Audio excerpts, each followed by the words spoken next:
Amy, une jeune femme entre peur de l'océan et envie de vivre. Au printemps 1998, Amy Lynn Bradley n'est pas une adolescente insouciante en vacances, mais une jeune femme de 23 ans en pleine transition.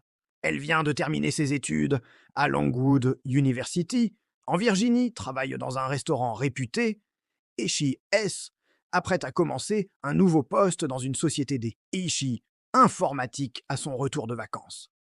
Sa vie n'a rien d'une fuite en avant. Elle a un emploi, des projets, une famille très proche, des amis, un avenir tracé. Pour célébrer ce passage à une nouvelle étape, ses parents, Ron et Eva, organisent un voyage en croisière dans les Caraïbes à bord du Rhapsody of the Seas, un paquebot de la compagnie Royal Caribbean. Son frère Brad est de la partie. Le plan est simple. Une semaine de soleil, d'escales exotiques, de soirées sur le pont, avant de revenir à la routine. Mais il y a un détail important. Amy N aime pas Elia idée de être enfermée sur un bateau au milieu de El Porte-Océan. Elle a la peur de l'eau, ressent de l'anxiété à l'idée de tomber par-dessus bord. Ironie douloureuse, c'est aussi une nageuse expérimentée, ancienne sauveteuse. Elle sait ce que l'océan peut faire, et c'est peut-être justement cette lucidité qui nourrit sa peur. Malgré ses réticences, elle accepte de partir. Pour ses parents, c'est une occasion rare de réunir la famille. Pour Amy, c'est une petite parenthèse avant de se plonger dans une nouvelle carrière. Elle ne sait pas encore que ce bateau, ce couloir, ce balcon de cabine deviendront les derniers décors certains de sa vie.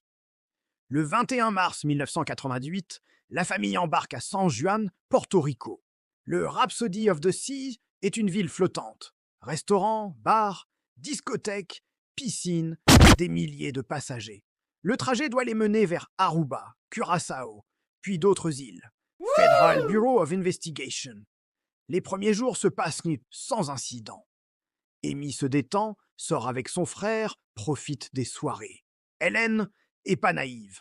Elle remarque que certains membres de LOR équipage flirtent facilement avec les passagères. Elle confie à ses parents qu'elle ne se sent pas toujours complètement à l'tour is avec certains regards insistants. Mais rien ne laisse présager un danger imminent. La nuit du 23 au 24 mars 1998, tout bascule lentement, presque imperceptiblement. Et c'est cette nuit, reconstituée à partir de témoignages, de cartes électroniques, d'horaires et de souvenirs fragmentés, qui hantent depuis plus de 25 ans sa famille, les enquêteurs et tous ceux qui ont croisé l'histoire d'Amy Lynn Bradley. Nuit blanche sur le Rhapsody of the Seas, la dernière fois qu'on la voit. Le 23 mars, le Rhapsody of the Seas quitte Aruba et se dirige vers Curaçao, en eau internationale. C'est une nuit chaude, festive. Sur le pont supérieur, un groupe de musique, Blue Orchid, anime une soirée. Amy et son frère Brad décident d'y aller. Ils boivent, dansent, rient. Une caméra du vidéaste du bord filme Amy dansant avec un membre du groupe, Alistair Yellow Douglas. Cette image deviendra l'un des derniers enregistrements visuels connus d'elle. Vers les premières heures du matin, selon les registres électroniques de la serrure de la cabine, Brad retourne d'abord à la chambre familiale. La carte enregistre son retour à 3h35. Amy, elle, revient à 3h40. Ils sont tous les deux fatigués. Ron et Eva dorment. La famille est réunie dans l'espace exigu des cabines, comme tant d'autres familles ce soir-là. Entre 5h15 et 5h30, le père d'Amy, Ron, se réveille brièvement. Il vérifie ses enfants. Il voit Amy, allongée sur une chaise longue sur le balcon de la cabine. Il distingue ses jambes, la silhouette d'une jeune femme qui dort encore, bercée par le roulis doux du navire. Il se rendort quelques minutes. Quand il se réveille de nouveau, vers 6h00, le balcon est vide. Ses cigarettes et son briquet manquent. Amy a disparu. Très vite, Ron fait le tour des zones communes, pensant qu'elle est peut-être allée chercher un café, fumer, voir le lever du soleil. Rien! Aucun signe d'elle. À 6h30, la famille donne l'alerte. Ils se rendent à l'accueil, demandent à ce que l'on fasse une annonce, à ce que l'on bloque le débarquement des passagers à Curaçao. On leur répond qu'il est trop tôt pour affoler tout le monde, qu'il faut d'abord vérifier les zones du navire. Pendant ces heures cruciales, des milliers de passagers se préparent pour leur journée à terre.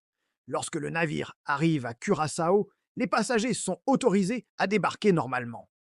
Si Amy a été emmenée hors du navire, volontairement ou de force, c'est... Et peut-être durant cette fenêtre que Marvan a quitté ce qui aurait dû être un simple voyage de vacances. Le contraste est ici violent. Pour certains, ce 24 mars n'est qu'un jour de plus sous le soleil des Caraïbes. Pour la famille Villeux-Bradley, c'est le début d'un cauchemar qui ne connaîtra jamais de véritable réveil. Enquête en eaux internationales. Procédure, limite et zone grise.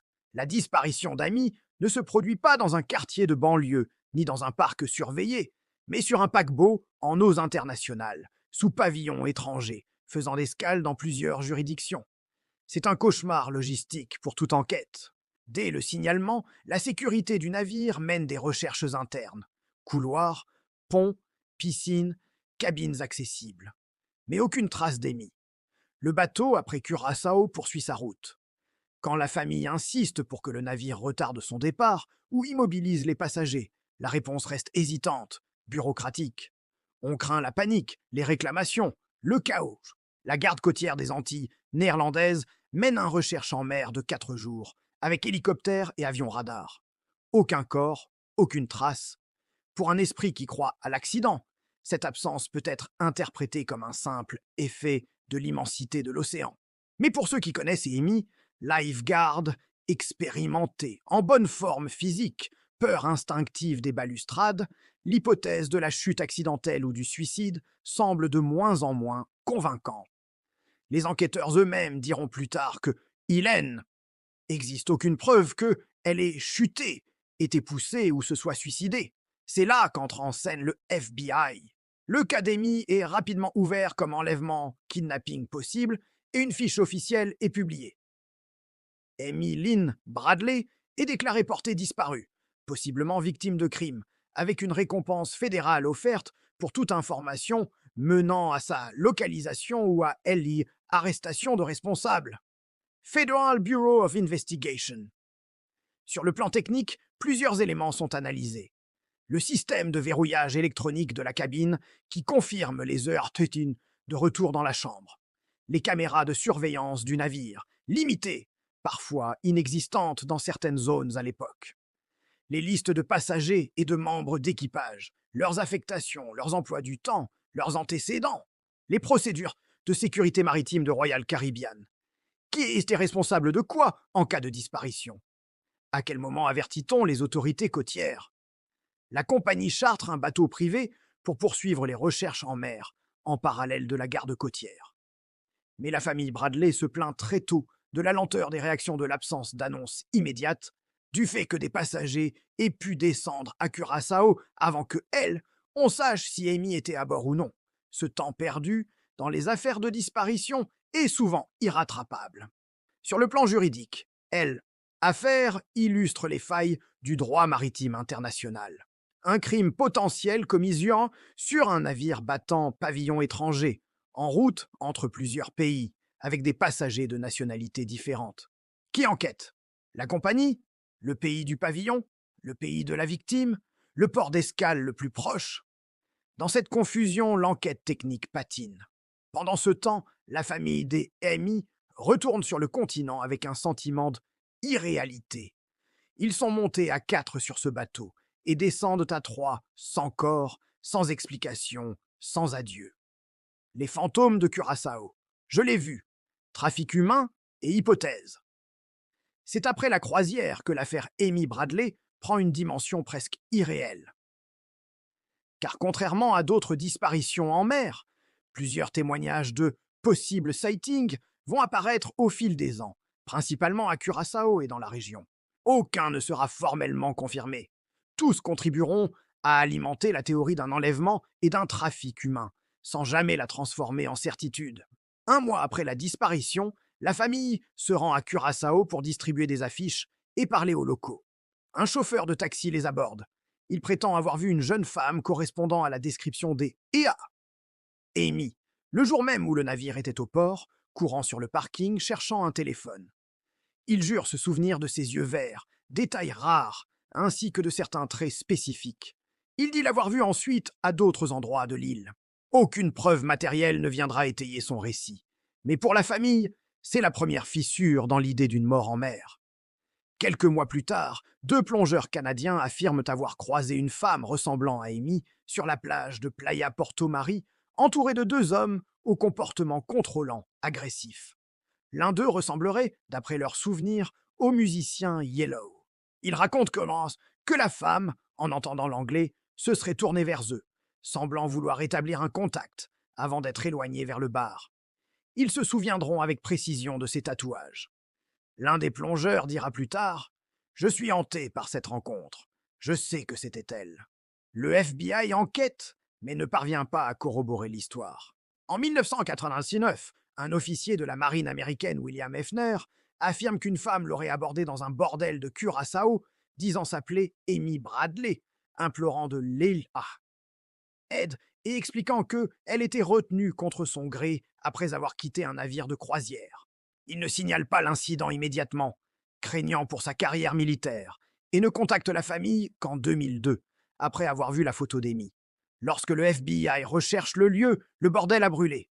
Là encore, aucune preuve matérielle ne vient consolider le témoignage. Au fil des années, d'autres éléments apparaissent. Une photo d'une femme ressemblant fortement à Amy, publiée sur un site web lié à la prostitution, dont l'authenticité et le contexte restent disputés. Des rumeurs de nouveaux indices dans la presse True Crime.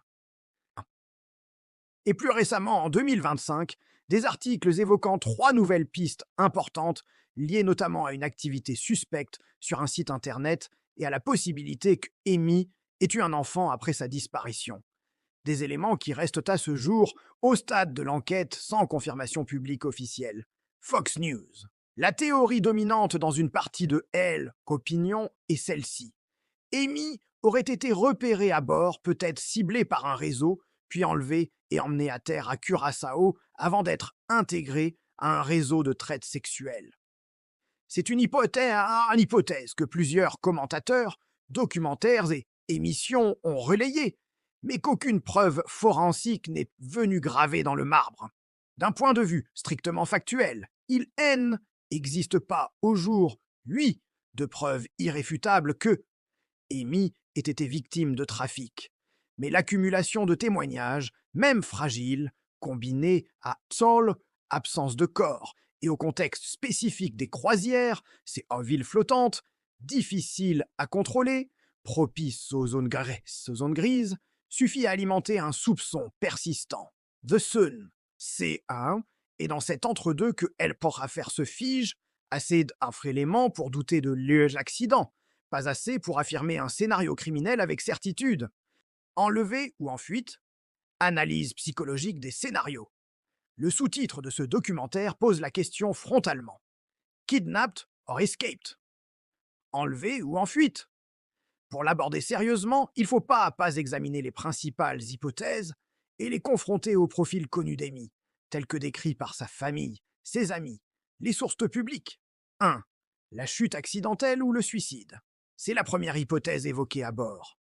Amy aurait pu tomber du balcon, trébucher, ou se jeter volontairement à la mer. Techniquement, c'est possible. Un balcon de cabine n'est pas une forteresse, et les chutes par-dessus bord existent sur les navires de croisière. Mais plusieurs éléments jouent contre ce scénario. Amy était ancienne sauveteuse, bonne nageuse, lucide sur les dangers de l'eau. Elle avait peur des hauteurs et de l'océan, une crainte exprimée avant le voyage, ce qui rend un comportement imprudent au bord du balcon moins probable. Il n'y a aucune preuve concrète de chute, pas de cris signalés, pas d'objets retrouvés en mer, pas de traces de collision avec la coque.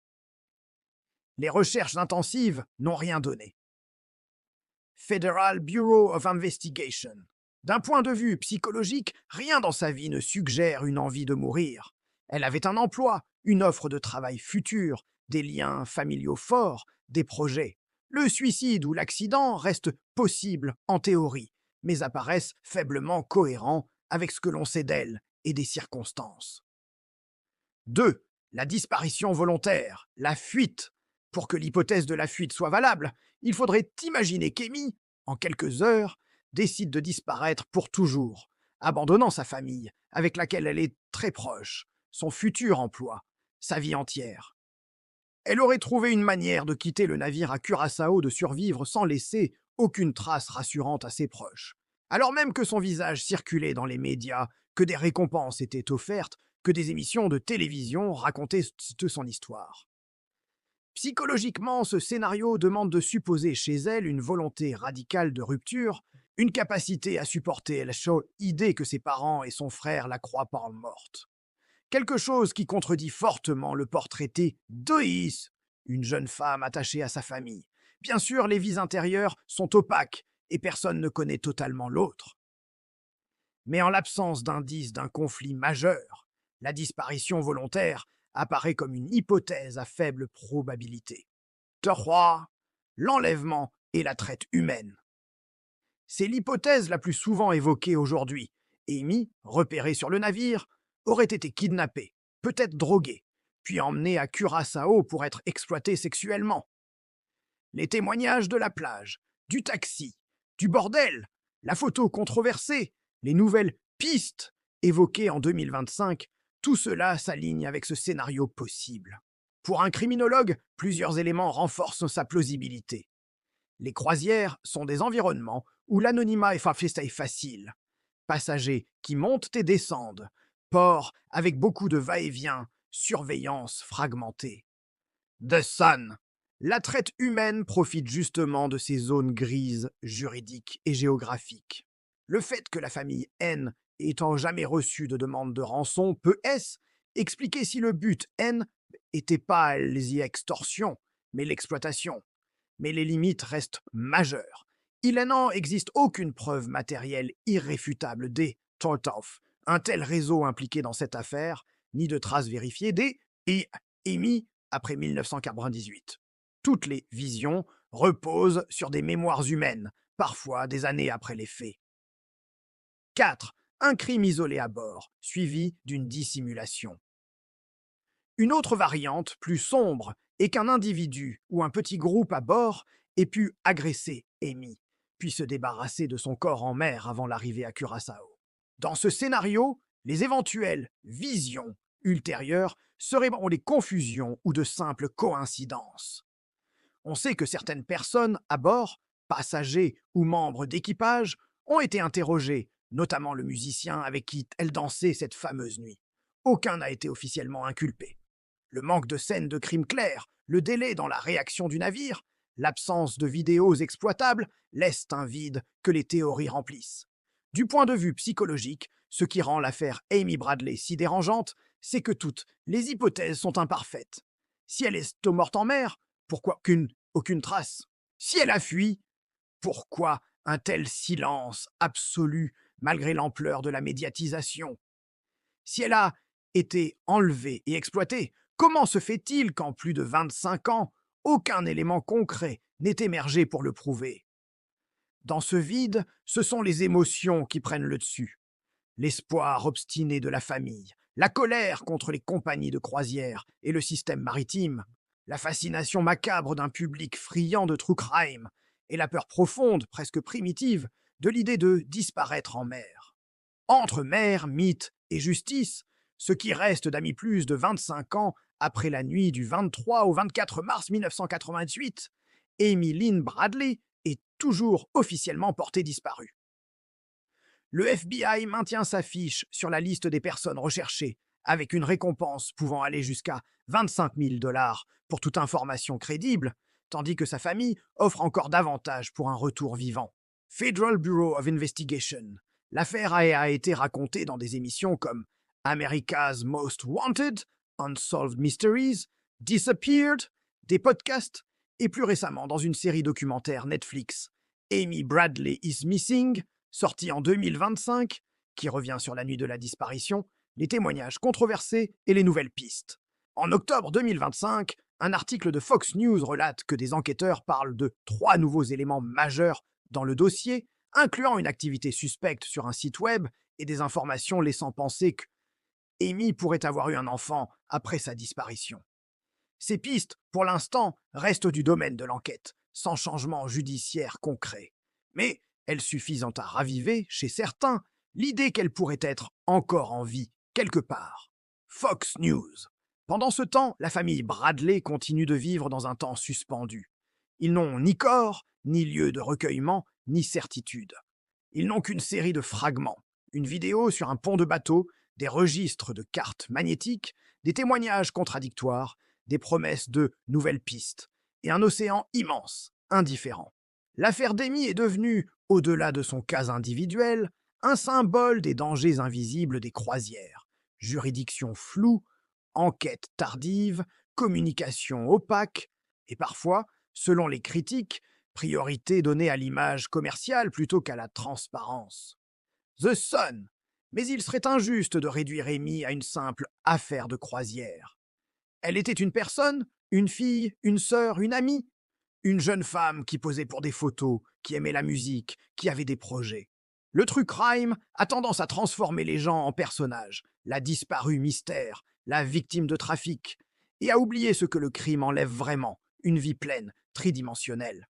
Alors, enlevée ou en fuite? La vérité, pour l'instant, se cache quelque part entre les vagues de l'Atlantique et les ombres de Curaçao. La mer garde ses secrets. Les archives du FBI gardent leurs dossiers. Les plateformes de streaming ajoutent des épisodes au récit. Et au milieu de tout cela, la question la plus déchirante reste celle-ci.